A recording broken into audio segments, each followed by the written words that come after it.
I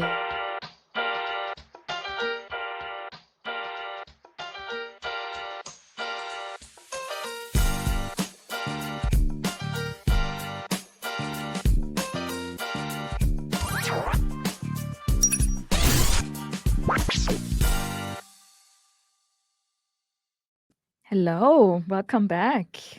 Yeah. Episode 53. holy cow, You're so Cruising. strong. Yeah. Cruising. time Yep. flies. Yep.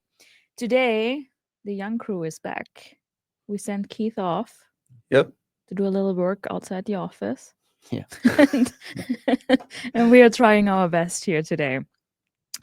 With me, David. David Hello. is back. Tyler. Lisa. As always. Yeah. Oh yeah. As always. Old staple Yeah. with the young ones. Oh. So, boys, I thought we keeping it that way with the new kind of interesting intro. I tell you 3 statements Yep. Oh yeah. with the number 53 because it's episode 53 and Yep. one is a lie. One is a lie? You're smirking already, David. You looked it up before. I did can not. already I see did not. that. I did not. For sure. Yeah, for I sure. promise. I actually I do know which one it is, but Oh, okay. Of I course did not. You do. I did of not look course this you up. do. Anyways, again, Now I better 3 know which one it is. Otherwise, yeah, you better it's know. gonna be Anna. funny. 3 statements and spot the lie. So first one, the number 53 appears on the car of the Disney character Herbie the Love Bug. Second one, 53% of the human body is made up of water. Third one, 53 is the atomic number of iron. David, what do you think? Give me your best B. research guess. I'm gonna here. say B is false. B is false. I think B false too. I think it's Isn't like 72. 72, 68? Maybe. Something Yeah, something like something that. Yeah.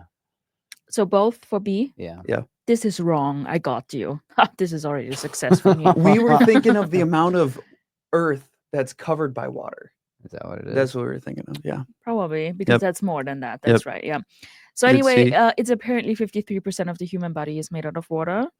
The wrong one was 53. Did you fact check that with WebMD? Are we sure about that? Can we call an expert? Are you questioning my Can we call an expert? my research notes right up here? Do I need to pull up my Google machine and fact check this? Not that. Chat GPT. Anyways, apparently the third statement is wrong because 53 is not the atomic number of iron. I forgot what it is. It's something else. But iron, I think, is 26 or something like that. Oh my gosh. Yeah, I would have never got Yeah. my head in that atomic table does not register. But I thought nerdy facts are your expertise, Tyler. That's not That's like pretty nerdy. I that's did like- that for you. That is very nerdy. Yeah. That's about as nerdy as it gets. Yeah. Yeah, but that's like a whatever. Okay, anyway, let's move on. I got you there. That's Good job. Atomic Lisa. number of That's a- Tyler's biceps. yeah, That's it's iron. Maybe that's That was 53. I steel. don't That's know. what it was. That was steel. right. Anyways, I found a chart this week, and you saw it all as well. I love it. Which I thought is very interesting, and I never thought about it that way. Yeah. Or I always thought it's the other way around, but apparently Mm-hmm. it's not. That airfare prices, compared to the last 15 years, actually are cheaper now than 15 years back, or at least not more expensive, even 4% cheaper. Yes. While the overall basket, the CPI basket, how we measure broadly inflation, rose nearly 50% over the last 15 years, like price increases of all Mhm. goods. But airfare prices apparently did the exact opposite, which was very interesting. It doesn't feel Yeah. that way, just to say that. But apparently we had a spike after COVID, after all the revenge traveling, after everything opened up Yeah. again. But Mhm. it came down like sharply after that. I mean, I don't know. Why do you think that is, Tyler? There's a lot of moving parts when it comes to airlines and Mm. how they're going to price their tickets. Part of it is oil, Mm. right? Mhm. How much is the cost of a barrel of oil? Because that's a significant input into their overall Mhm. cost. And oil prices generally, I'd have to look at where oil was exactly 15 years Mhm. ago. So on that chart that we we don't have it up on screen for anybody listening, but it goes back to 2010, and you had oil prices. I guess I can't remember exactly what oil prices were back then, but I would imagine oil prices are probably flat to lower as well. Mm. The other part of this that I am not 100% certain on, I'd have to do a lot more work on this, but you probably have a lot more. You have larger scale companies rather than like all these smaller regional airline Yep. players, and you probably have less of what I would call not puddle jumpers, but just like little hop of a flight. You probably have less of those going on, so the pricing for those probably is less now than it was back then, because you might have flown with a 45-minute flight that probably had 5 people on it, and they probably had to have higher cost, I would imagine. Yeah. Versus like now they probably only have 1 flight per day or 2 flights per day rather than 5. Yeah. And they're filling the planes up, and so your overall cost is probably a little bit less. I'm not 100% certain on that, but I'm just theorizing of why that might be. And also what we saw, like there's more competition, right? When we look at cheap carriers, they kind of press their prices down. And I mean, if you fly like for an hour or for 2 hours, do you really need that much service, or do you just kind of squeeze in there basically like a sardine and kind of suck it up, but kind of take a couple of $100s cheaper, because sometimes the price changes, or the price differences are pretty severe. Could that be a reason as well, that the big boys basically, there's more price pressure? Yes and no. I think, and I'll let David answer this too, but I think you have a bifurcation in airline prices, right? You've got Delta, which is like the high end, where you consider it luxury, even if you're in economy class. And I never flew anything else than economy. And then you've got the Sun Country Alaska Air, right? And I know there's some, and there's Spirit. Do not forget Spirit. But then there's some. I would say the major guys, United Airlines, Delta, they're on the higher end, and then you have those other carriers on the lower end. So there's like a split, a barbell approach, I guess. So yeah, I don't know that maybe that does put some pressure on the more premier airlines, so they don't raise prices as much, because you get to a certain tipping point and it's like, well, I can't justify, as great as Delta service is, I can't justify the $500 or $600 difference in air ticket cost versus a Sun Country, right? Like there's a tipping point. So maybe that does bring some pressure down on the premiers. Yeah. And David, you also had, is there any other, because obviously prices rose nearly 50% for the larger goods basket. This is an exception. Anything else you can think of that might be an exception to that and actually went the other way around, like airfare prices? Well, what percentage of this ticket cost goes into price of gas? What? Oh, I think the majority. I think it's a massive input, but isn't gas a massive input into a lot of our goods, right? So you look at, why don't we see this more in crops? Why don't we see this more in food? The cost of employing a stewardess hasn't gone up. The cost of employing a pilot hasn't gone up. The price, has gone up. Excuse me. The price of all these materials to build these planes has obviously gone up around that 50% number or whatever. Why don't we see this more and more in other goods? We have innovation we've become more efficient in crops. We become more efficient in water use. We become more efficient in pesticides. I shared with you guys a graph of price of televisions, which right away when I saw this, I was like, the price of TVs is like an all-time staple. It's like you go in and it always goes down and down and down, and it's less and less and less. And the value proposition of televisions has gone up. Whereas the value proposition of a airline ticket, it hasn't. We've packed more people into smaller places. We've gotten worse food. So I think it's interesting. The competition is steep, but the competition is steep everywhere in the market. I think it's a very different product. So when you start to compare it to crops, so think about airline, you buy a plane for, and its useful life is 20 years, right? So the company might have a loan out on it for the term of that plane, right? Yep. So they have a long-term plan of, okay, if I have X passengers on this plane for 20 years, my ticket cost that would go into paying for that loan is Yep. this, Yep. right? Yep. So they have, and then, obviously It's all segmented out. Yep. Yes. Yep. So then the biggest thing that they need to solve for at the end of the day is how many passengers do we have, and Yep. what is the cost to fly them there? Yep. Right. And that's oil. Yep. Right.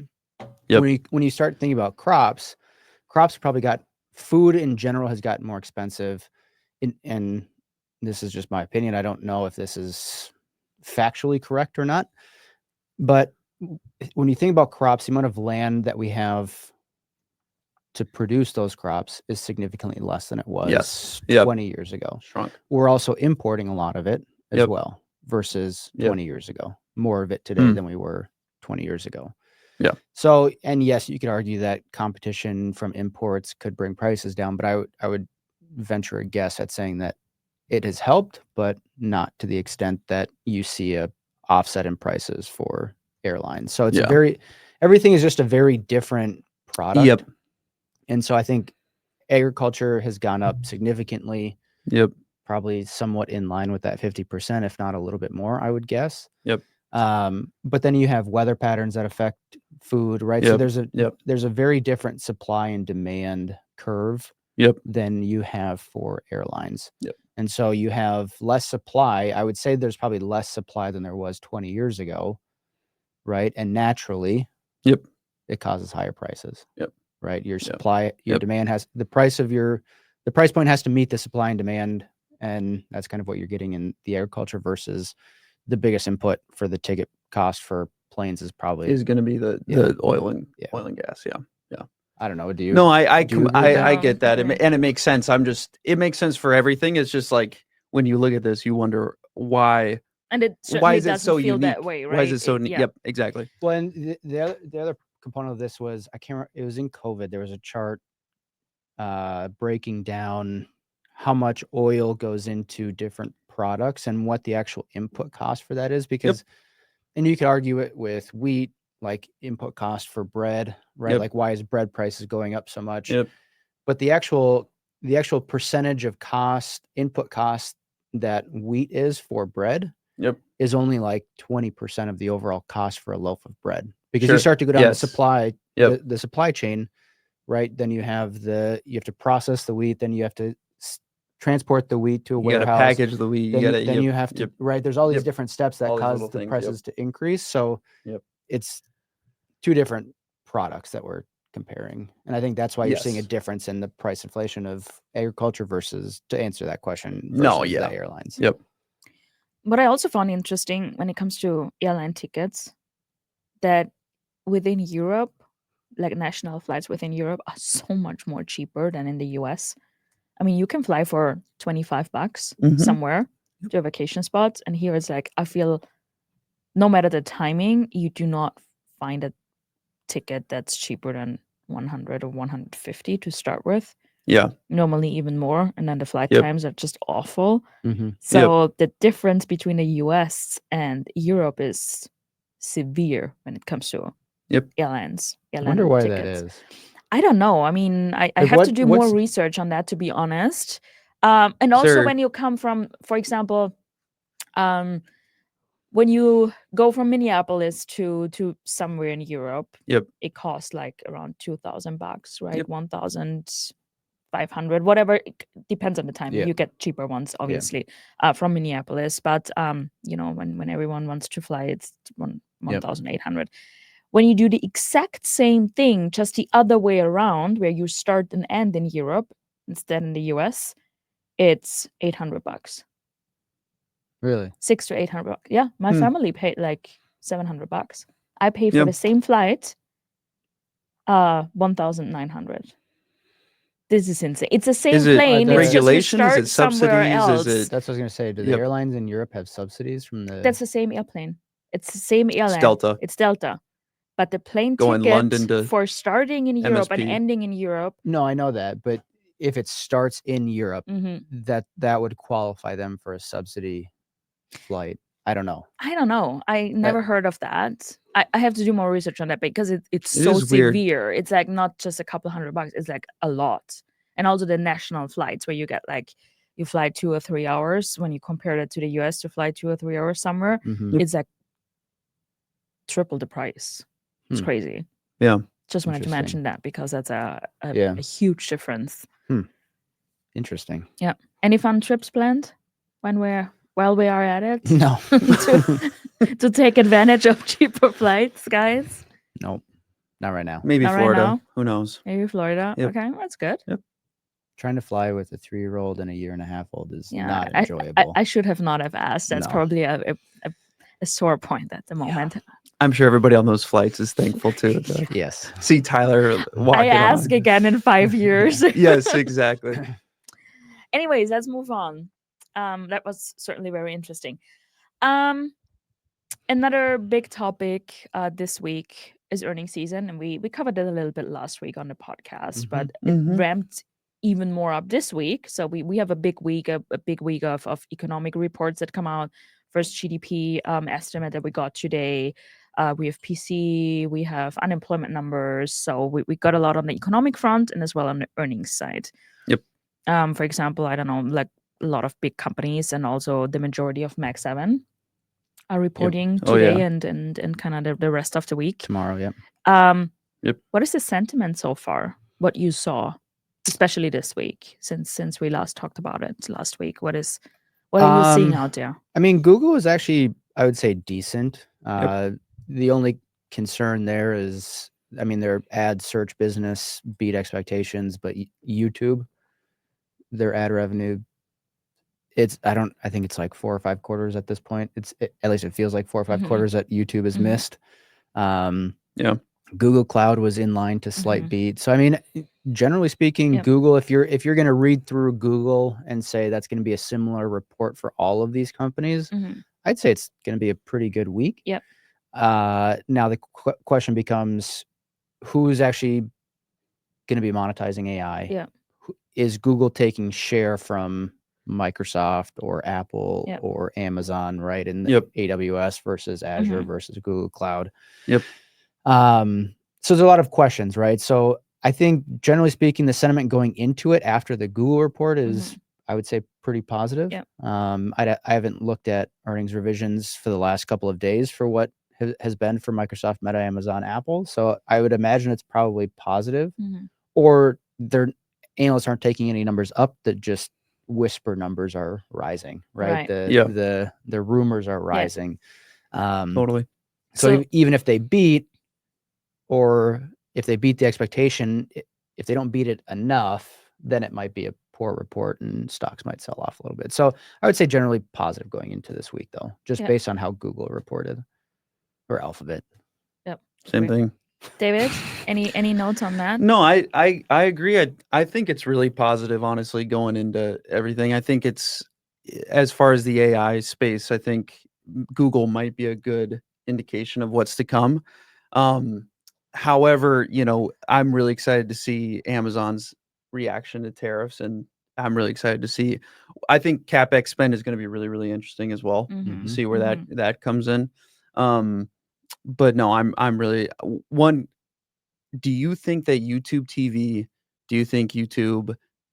the products that YouTube is rolling out with sports and television and movies, do you think that is going to be a threat to Netflix that just blew it out of the park, blew it out of the water? Yeah, I agree. I think Netflix will still be the champion of. Yeah, I agree. And I think, if I'm not mistaken, ESPN and UFC, their agreement partnership is over this year, and I think Netflix is the front runner to get UFC.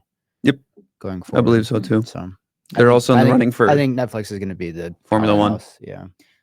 But YouTube, though, there was like a survey to ask, especially young people, where do they get their information? Where do they stream? Where do they watch videos and kind of TV and all of that?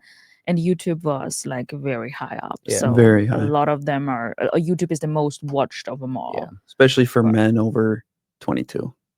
Like it's predominantly like that's their bread and butter. Do you speak from experience, David? I like YouTube. I enjoy YouTube.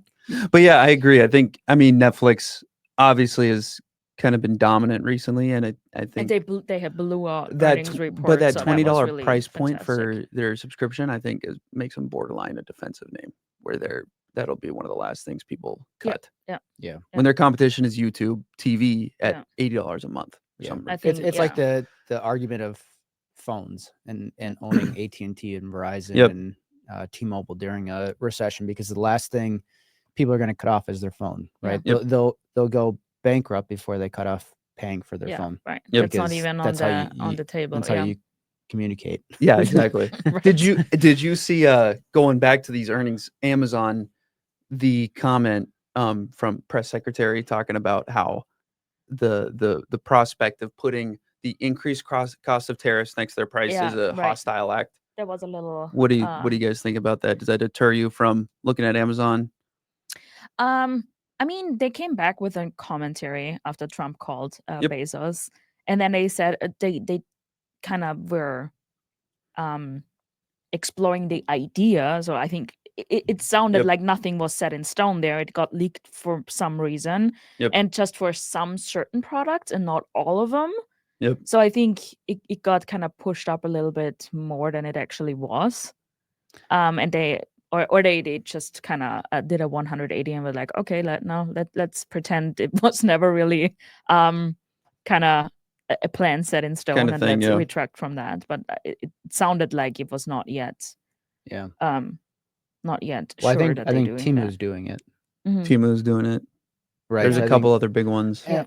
I mean, I don't really care. I think it's actually, I think from a transparency standpoint of pricing, and all of a sudden, like you've been, let's say you have something that you've been waiting to order for a while, right? You've been saving up to order something from Amazon, and all of a sudden the price Jumps up 25%, jumps. 10%. Like, at least you have a general sense of Mhm. like, okay, well, this product's coming from, or say where the product is being Mhm. imported from. Like, Mhm. you And don't need to can put do your calculation. then you can do the calculation yourself, or a Yeah. rough calculation, right? Maybe the supplying company overseas is eating some of the cost. Maybe the company that's importing it is eating some of the cost. So it's not going to be a full idea, but at least you can say, okay, this product's coming from India.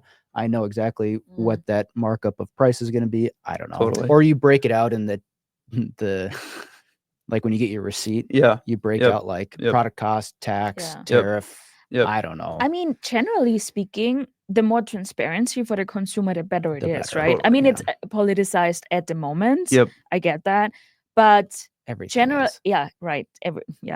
But generally speaking, for the consumer, it is better to know, right? Like Yeah. what Yep. I mean. Also, No, when I it agree. comes to, I mean, there's for sure some bad thoughts out there, to raise prices, even though they're not concerned with tariffs, but just Or raise prices and never lower them right when tariffs get because cut. just Yep. because it's kind of a state of the Yeah. art at the moment. Yep. And this would maybe alleviate that a little bit, or at least a little bit more transparency. Is it really tariffs, or is it just taking advantage of? Mm-hmm. So I don't know, for transparency reasons. I mean, it seems it does not come for Amazon now anytime soon, at least not for everything. Better not. Yeah, I don't know if it was planned or if they just kind of did the 180 after they got the backlash. But overall, I agree with Yeah. you. It would be. I think going back to the earnings, I think what's most surprising to me about this earnings is how many companies are reiterating their guidance for the full year. Yeah, especially retailers and more. Yeah, Yep. which has really surprised me with how much uncertainty there is. And Mhm. I mean, yes, they can front load their orders as much as they possibly can, but you can't front load orders because then your inventory blows out, Yep. and you can't do that for the entire year. So I'm actually really surprised that they're reiterating all of their guidance I for think this part year. of that is the worst has been priced in with tariffs. And I think when on Liberation Day, we got the big billboard that said 300% tariffs on it. And I'm exaggerating, but we got a big billboard that said this is what it's going to be. And since then, we're having a carve out for autos, chips, right? I mean, every little thing there's been a carve out for. And I think that people are kind of coming to the realization, companies are kind of coming to the realization that we're not getting the worst case scenario. And if we are, we know what that's going to be. And so I think that people are becoming more optimistic. I think I'm surprised as well that they're not just pulling guidance, or that they're not giving. Well, some of them are. But some of them are, but I think, or maybe given a best case and worst case, or if this is it, then this is it type of deal, and given like a scenario. But I think the consumer and we've seen, I think, I don't know where we're sitting at right now, but I think we're above where we were at on Liberation Day. Slightly And below with today's market. Yep, exactly. And so I think I think there a lot of speculation has left on when we're speculating on the downside. And I think that we're seeing little carve out, little carve out, little carve out. And we're seeing that this is kind of a negotiation chip in the back of Trump's pocket, every little tariff. And every time he brings something to the table and he gets something back, he's willing to make a carve out. Apple got a carve out really, really quickly. And so I think these companies are becoming, as long as they're necessary and as long as there's consumer pushback and as long as these countries are willing to play ball, I think Trump is willing to give concession. And I think that's what we're going to see. And I think that's why they're becoming more and more optimistic. And that optimism is leading towards them giving guidance. Well, yeah, I mean, you could argue so many different ways. That's not a very nuanced take for a very nuanced concept, but yeah, we don't need to get into that. But where I disagree a little bit is everything being priced in, because it's I don't know that earnings revisions have come down enough if we continue to have even the 10% tariffs. And the consumer itself haven't seen a lot of the price increases yet. And we have companies that said, hey, like P&G, we have to raise prices. Yeah. This is inevitable. We have to do it. And they are, what are they selling? They are selling toothpaste, diapers, laundry detergent, what defensive everyone goods, needs. Cheap goods. Yep. So the consumers will feel that, because they already said that, like, we have, and that's a huge company. They have pricing power. They can squeeze their importers. They can suck something up for themselves. And even they said, we have to. There's no way around it. And that's what everyone needs. So I think we will see some pullback from the consumer because they have to. I think if I was a betting man, I think that as soon as we did see pullback, or we did see pain, or we saw P&G skyrocket their prices, I think this administration listens too much to the consumer and they want to see quick success so quickly.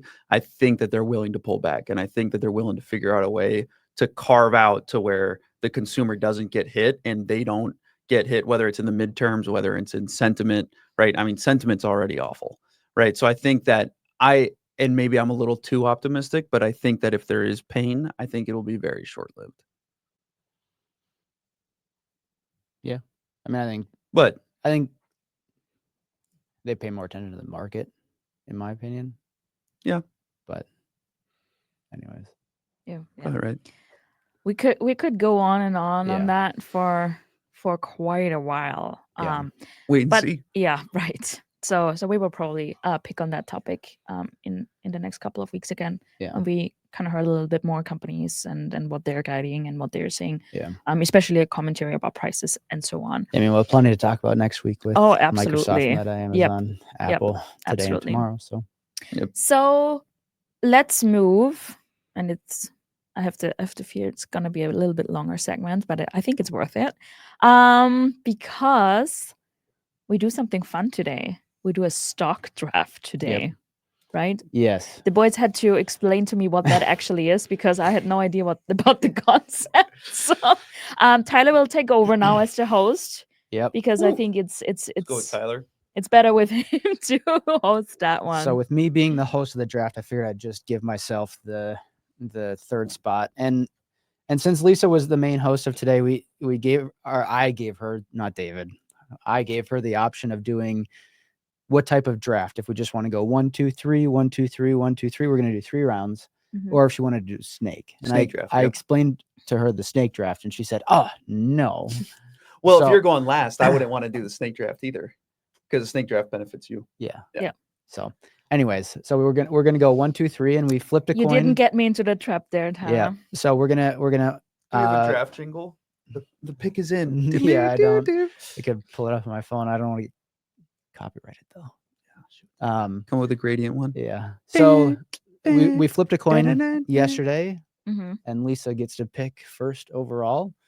And we're not going to do anything special with timings because Love I'm it. guessing we all have our stocks ready. Yeah. So Hmm. the Gradient Investments 2025 stock draft begins. Lisa, Yes. who is your first pick? So my first pick is Amazon. I need to do it. The hostile. I need to do it. I need to get it right now because I know Yep. you, and I bet I'm Tyler a was. favorite of it. Amazon is my favorite at the moment. Yep. I mean, everybody knows it, right? I like it because you have both exposure to the consumer and to tech, which I like in this moment very much. They got pretty beaten up with the tariffs on the retail side. I think that's overdone. Okay. It's the cheapest it has been in years, and I think it's going up from now. So Amazon is my right. strong pick here. Perfect. I do You're like gonna have that to take pick. notes on this because I don't have anything to write with. Okay. I don't have a pen. So you have to Just, take uh, notes for draft me. Yeah, host, I didn't. okay? I didn't come prepared. Sorry. All right. Good that you have me, Tyler. Okay. I like that pick. So round one, Lisa, pick one. Amazon. Mhm. We'll find out pretty soon Okay. where that's coming in. We'll All move right. to David. This might be early for this one because I doubt anybody's going to take it. But CME Group, I think we're going to see a lot of market volatility, and they're gonna do well in that environment. And currently trading at a slight premium to the market, but it also is at all-time highs, and I think it showed a lot of resilience in a turbulent market. So I'm going to go CME Group. I think trading is becoming more and more just kind of popular, especially in consumer retail. And I also think we've seen so many flows into these options strategies, whether it's like 3x long NVIDIA, 3x short NVIDIA, and we have new ETFs coming out every single day. And I don't think, if anybody's listening to the podcast, I don't think you should deal in those. Don't touch those. However, that is good for these companies overall for their bottom line. The more and more that these come out, That's so good. I'm With a going little CME Group. disclosure here. CME Group. It's All Yep. right. as far as a defensive name, that's my pick. That's the one I want. Okay. Mhm. Well, I think it's pretty obvious what I'm going to pick. Everybody probably knows this. Broadcom? Ooh. I have to. I mean, it's a when we talk about CapEx spend for the guys that are going to be the company's going to be reporting tonight and tomorrow. I mean, I don't think AI spend is going down. And their technology is right in line with NVIDIA GPUs, their big ASICs division. I mean, significant buyers. Now, you could argue that ByteDance, who is one of their large ASICs, one of their 3 current large clients, are adding 2. Mhm. ByteDance is one of them right now. You could argue that they could get hit on the tariff front, but I don't think Trump's going to mess with Chips. that and right now. I stuff, mean, yeah. we're already seeing it on the NVIDIA side, but Mhm. it's a little bit of a different animal when it Mhm. comes to Broadcom. So Mhm. I'm not too worried about that. They're adding the 2 new clients. So I think it's going to be a great company for the rest of the year. And Mhm. I think you're getting a decent opportunity here. So that's mine. That's good. All right.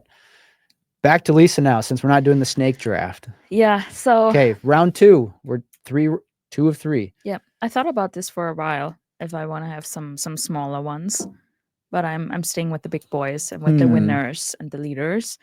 And I wanted to have at least one international in there, not overdo it, but one. And I go with the king of tech in Europe, which is ASML. Okay. Oh, I like it. Yeah. I thought it was going to be Taiwan Semi. The king of tech in Europe, David. Well, where's before- Taiwan Semi? Before you Taiwan. said Europe, I was like, she took Yeah. one of my backups. No, I think, to your point, they face some threats with tariffs and Yep. all of that, but again, it's a monopoly. There's no way around ASML for their machines. Yep. And I think overall the sector is still healthy and is growing overall. And like you said, there's probably some carve-outs for chips and for the machinery there. Yep. Because Mhm. that's also where the US wants to have leadership. Yeah. And there's no way around the ASML. So I think it continues to do good. Got beat up a little bit as well. So I think could be, and it's a safe name in the international space. So yeah. Perfect. I like that. That's a good one. Okay, I don't think anybody's going to pick this one. I'm going Exxon Energy, oil and gas. It's kind of it's a dominant player in the name. in the game, excuse me, in the industry. About 14% off all-time highs, discount to the market right now. Crude is trading just over $59. It's at like a 4-year low. So I'm pretty confident in the oil and gas industry, at least through the end of the year. So I'm going Exxon. All right. Didn't have that one in my cards. No, me neither. That's a good one. All right. I am gonna be somewhat similar to David in his first round pick, but I'm gonna go with ICE, Intercontinental Exchange. They own the New York Stock Exchange. They also have been adding to their mortgage business, which I think could be really interesting, as I think we normalize or get familiar with higher rates for mortgages at this point. I think people are going to start to realize that we're not going back to the 3.5-4%. Maybe they do start to move at some point and unlock the housing market a little bit, which would be benefit. But I think when you think of exchanges, it's an AI, it's all about data, and New York Stock Exchange has so much data on trading patterns, the stocks, right? So I think that's going to be a significant player. So, and they're trading at about a standard deviation below its average on valuation right now. So ICE. Yep. Good pick. Okay, last pick. Love Lisa. That one is a hard one for me. Because I want to be diversified in my picks. I want to have something from everything. I have a little consumer exposure already with Amazon. So what I really believe could be healthcare, which I have a name there, or another more consumer-facing name. I don't know what to do. I go with the healthcare, Dexcom. Oh, yeah. Okay. Yeah. I like it. Yeah. Just to All be even more diversified. I mean, could be, I mean it for good or for worse, but I think that could be a good one. They got beaten up a lot since last year. They came back a little bit, but again, like world largest leader in diabetes and all their gadgets they need, and they also get a little bit beyond just the typical diabetes patient, but also more to the health conscious person who kind of wants to monitor glucose and all of it, when it comes to with weight loss and all of that, which first they got hit because I was like, okay, when we all have the weight loss drugs now, what do we need that for? But I think it goes hand in hand. They're very innovative, continue to innovate with making lives of patients easier. So I think it's could be a good one. Perfect. I like it. I like that. Okay. Yep. All right, I'm going with a smaller name. It's going to be Shift 4 Payments. Oh boy. There's a little. What is the ticker on that? FOUR. Blew earnings out of the water yesterday. It's about 30% off all-time highs. Rallied 13% yesterday alone. Absolute moneymaker. Small payment processors, so they deal predominantly in talking sports, talking leisure, hotels, travel, things like that. But I'm hedged on the cyclical side. I've got the cyclical side with 4, and then I'm hedged a little bit with CME Group. So I got a little bit going on there. I had a payment processor as well, but my picks is it would have been a different one to that one. Yep, it's a good one. They have a contract with the Minnesota Vikings, so if you go to a Vikings game, you're going to go through their payment processors. But they go through PayPal, they go through all these massive companies, and so I'm going 4. That's a good one. Perfect. All right, I saved this one because I figured you guys would never choose this one. CRH. It is a cement company. Yeah. Oh, Tyler. I would not have picked that one. No, me neither. That is a safe pick for you. So I mean, they have European. About 60% of their sales comes from U.S., 40% from Europe. Yep. But when we think about initially the thought around CRH is data centers, right? You need to build them, and what do you build on top of? Cement, right? Yep. Right. But now you have the argument of manufacturing in some form or fashion coming back to the U.S. with what Trump has been saying, and how much they do that, I'm not 100% certain, but at least you have some tailwind for this company if some of these companies do bring some manufacturing back to the U.S. and onshore. So going with CRH Cement. Awesome. So that is our 2025. Are we gonna track the performance of this? Yeah. Absolutely. What's our time frame? I think we're locking till year end. So we're looking today, I think. So right? our last podcast of 2025, we are going to look at our initial outlooks that we did at the beginning of the year. We're going to look at the stock or the Mag 7 playoffs. Yeah. Yep. And then we'll look at this as well. So it's to gonna recap be our year the to see- hour of truth for Yeah. us. See who got like it my right, see odds. who got it wrong. Yeah, perfect. All right. You want to wrap us up, Lisa, and then we'll Yes, All right, it was perfect. that was a good one, I think. So yeah, let's love it. hope for the best. Yep. That we all make good choices here. But see you all next week for episode 54. 54. Yes.